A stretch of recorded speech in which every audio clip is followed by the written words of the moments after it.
찬송가 200장 함께 찬양하겠습니다.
기도하겠습니다.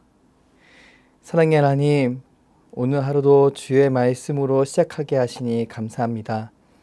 우리 인생의 주인 되신 예수님을 바라보며 살아갈 때 하나님의 놀라운 사랑을 깨달아 알 수 있도록 성령 하나님 지금 이 시간 주관하여 주옵소서.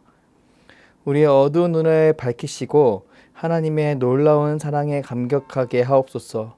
언제나 변함없는 사랑으로 우리와 함께 하시는 하나님 감사합니다.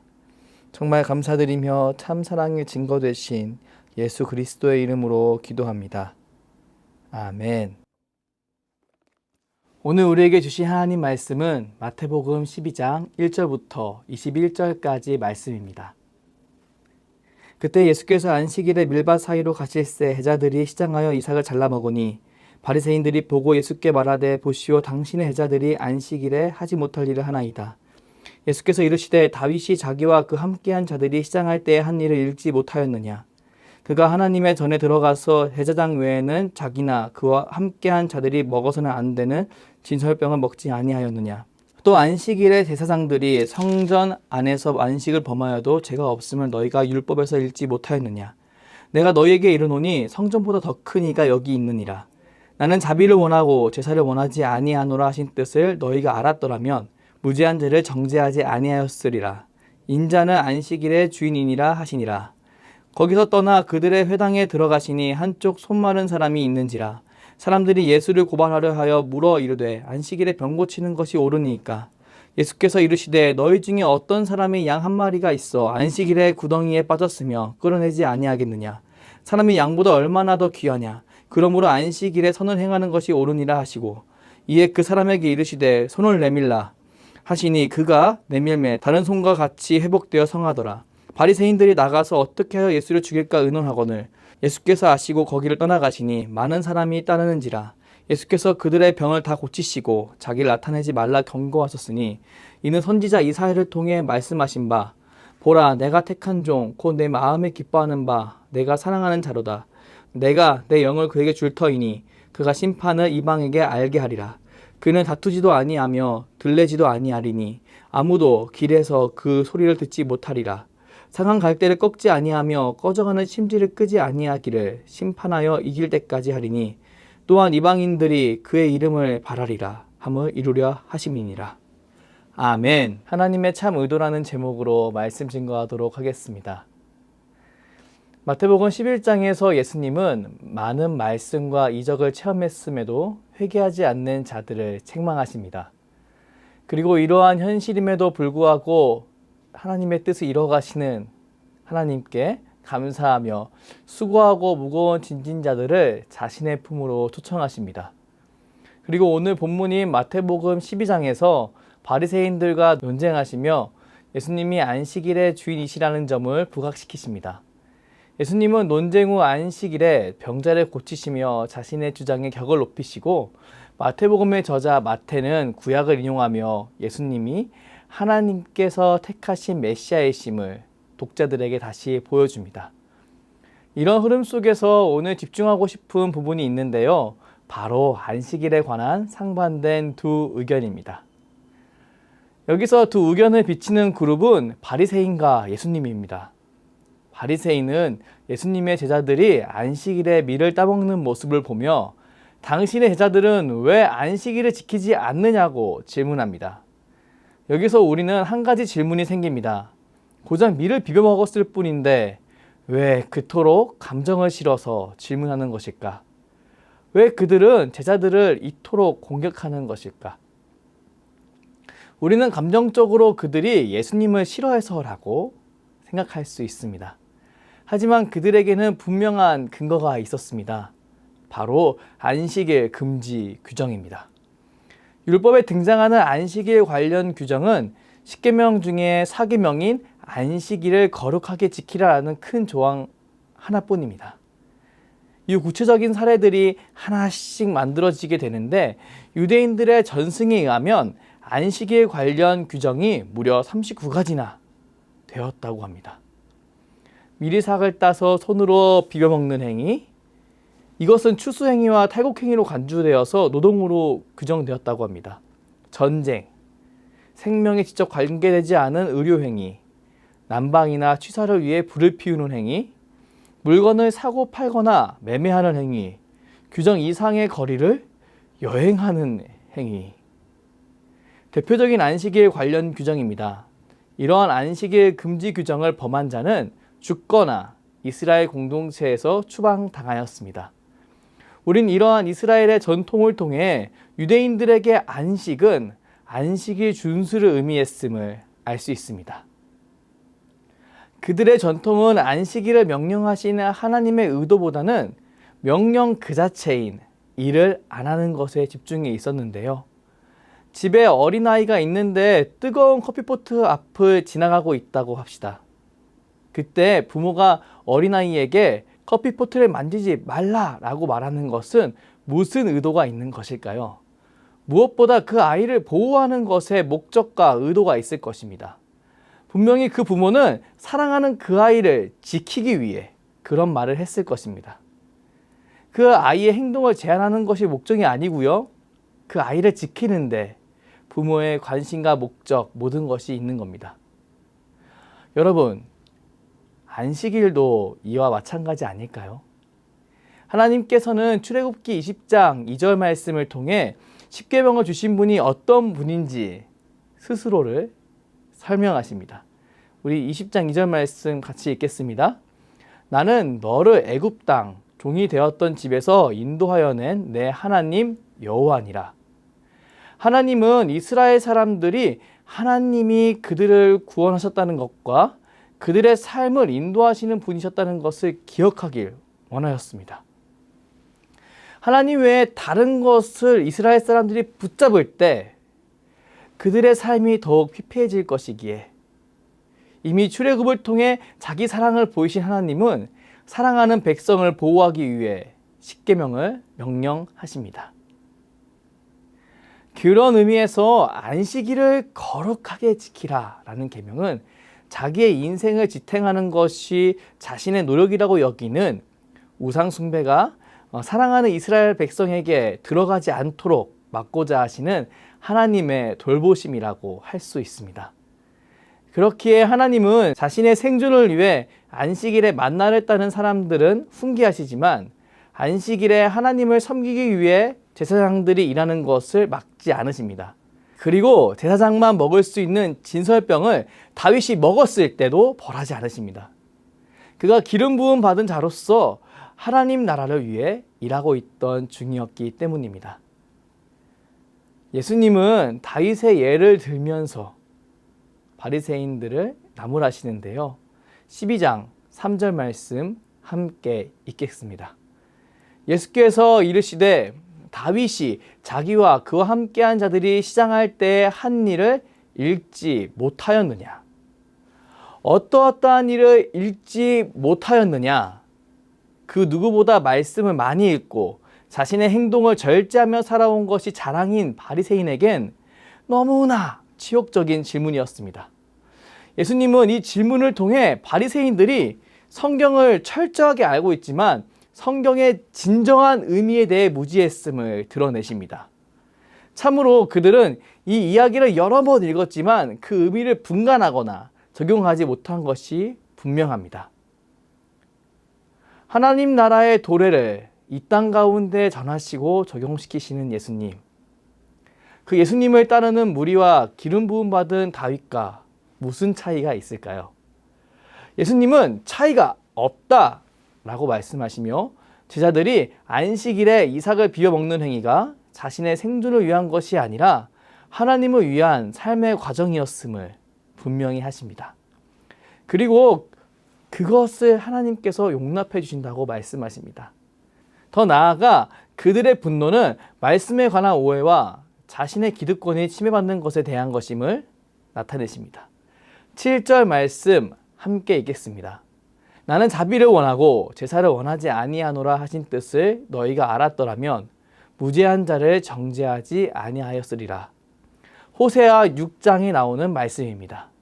하나님의 의도를 파악하지 못하고 자기 소견에 맞는 대로 살아가는 이스라엘 사람들을 향해 하나님께서 호세아 선지자를 통해 하시는 말씀입니다. 맞습니다. 이스라엘 사람들은 아직도 하나님의 의도를 파악하지 못했습니다. 그래서 오히려 하나님의 뜻대로 살아가지만 자신과 낯선 모습을 하고 있는 사람을 배격했습니다. 그리고 자신이 변화될 기회를 놓치고 말았습니다. 그리고 자신을 안식일의 주인이라고 말씀하시는 예수님을 죽이기로 결단했습니다. 얼마나 무서운 장면인가요? 하나님을 가장 열심을 다해 따른다고 하는 사람이 하나님의 뜻을 이 땅 가운데 바르게 세우는 예수님을 막고 죽이려 한다니 정말 무섭고 아찔한 장면입니다. 오늘 우리는 이 말씀을 묵상하며 하나님의 말씀을 읽을 때 하나님의 의도를 파악하고 읽는 것이 얼마나 중요한지 깨닫습니다. 그렇다면 오늘 본문에서 확인할 수 있는 하나님은 어떤 분이신가요? 안식일 논쟁과 안식일 치유 사건 이후에 나오는 마태복음의 저자 마태가 선지자 이사야의 글을 인용한 부분을 묵상해 봅시다. 오늘 본문 20절부터 21절까지 말씀 새 번역 성경으로 읽어드리겠습니다. 정의가 이길 때까지 그는 상한 갈대를 꺾지 않고 꺼져가는 심지를 끄지 않을 것이다. 이방 사람들이 그 이름에 희망을 걸 것이다. 아멘. 하나님은 강압적으로 하나님 나라를 세상 가운데 적용시키시는 분이 아니십니다. 상한 갈대를 꺾지 아니하시며 꺼져가는 심지를 끄지 않고 정의가 이길 때까지 기다리시는 분이십니다. 상한 갈대가 어떤 힘에도 버티는 백향목이 될 때까지, 꺼져가는 등불이 어떤 비바람이 불더라도 꺼지지 않는 횃불이 될 때까지 우리 하나님 성도를 지키시고 보호하시며 기다려주시는 분이십니다. 하나님 말씀을 오해한 바리새인들, 그들은 자신의 잘못된 신념으로 하나님의 백향목과 횃불이 될 사람들을 백향목과 횃불 같지 않다고 꺾어버리고 꺼버렸습니다. 하지만 우리 예수님 그들을 찾아가시며 그들을 일으켜 세우시고 성장시키십니다. 얼마나 감사하고 고마운 이야기인가요? 우리는 그런 예수님의 손길로 세움받고 성장하는 사람들입니다. 혹시 어제 내 모습이 주님 보기에 너무 부끄럽다고 한숨만 내쉬고 있지 않으신가요? 과연 나 같은 사람이 예수를 믿어도 되는가라는 질문을 하곤 하시나요? 그럴 때일수록 오늘 묵상한 바리새인과 예수님을 기억하며 하나님이 어떤 분이신지 마음에 다시 새겨보시길 바랍니다. 우리가 믿고 따르는 하나님은 우리의 경험보다, 예상보다 훨씬 많이 우리를 사랑하시는 분이십니다. 오늘 하루를 살아갈 때 이 하나님을 신뢰함으로 힘있게 그리스도인다운 삶을 살아가길 축복합니다. 나의 환경과 감정에 무너지지 말고 말씀을 통해 확인한 나를 향한 하나님의 마음을 신뢰함으로 조심스럽지만 당당하게 하나님 나라를 살아가는 오늘 하루 되시길 축복합니다. 그런 삶을 살아갈 때 너무나 연약해 보이는 신앙의 삶이 백향목과 횃불처럼 굳건한 신앙, 다른 이를 위해 견디고 밝히는 멋진 신앙의 삶으로 성장해야 할 것이라고 확신합니다. 이 마음 담아 기도하겠습니다. 그 누구보다 우리를 사랑하시는 하나님, 오늘 마태복음에 등장하는 안식일 논쟁을 통해 하나님께서 우리를 얼마나 아끼시고 사랑하시는지를 확인했습니다. 우리의 환경과 우리의 감정은 나 연약한 모습을 보며 정죄하고 무너뜨리려고 하지만 하나님은 그런 나조차도 품어주시며 성장시키시는 분이심을 믿습니다. 아버지 하나님, 간절히 기도하오니 사랑하는 수유제일교회 성도님들 하나님을 향한 믿음의 길에서 지켜 보호하여 주시고 백향목과 횃불과 같은 신앙의 선배가 될 수 있도록, 그리고 그들의 신앙의 유산이 자자손손에게 전해질 수 있도록 인도하여 주옵소서. 사랑하는 자녀들이 주께로 돌아오는 역사를 경험하게 하시고 주님으로 인해 풍성한 삶 누리게 하옵소서. 오늘 하루도 주님께서 신실하게 인도해 주실 것을 믿으며 주님께서 가르쳐 주신 기도로 기도하오니 하늘에 계신 우리 아버지, 아버지의 이름을 거룩하게 하시며 아버지의 나라가 오게 하시며 아버지의 뜻이 하늘에서와 같이 땅에서도 이루어지게 하소서. 오늘 우리에게 일용할 양식을 주시고 우리가 우리에게 잘못한 사람을 용서하여 준 것 같이 우리 죄를 용서하여 주시고 우리를 시험에 빠지지 않게 하시고 악에서 구하소서. 나라와 권능과 영광이 영원히 아버지의 것입니다. 아멘.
네.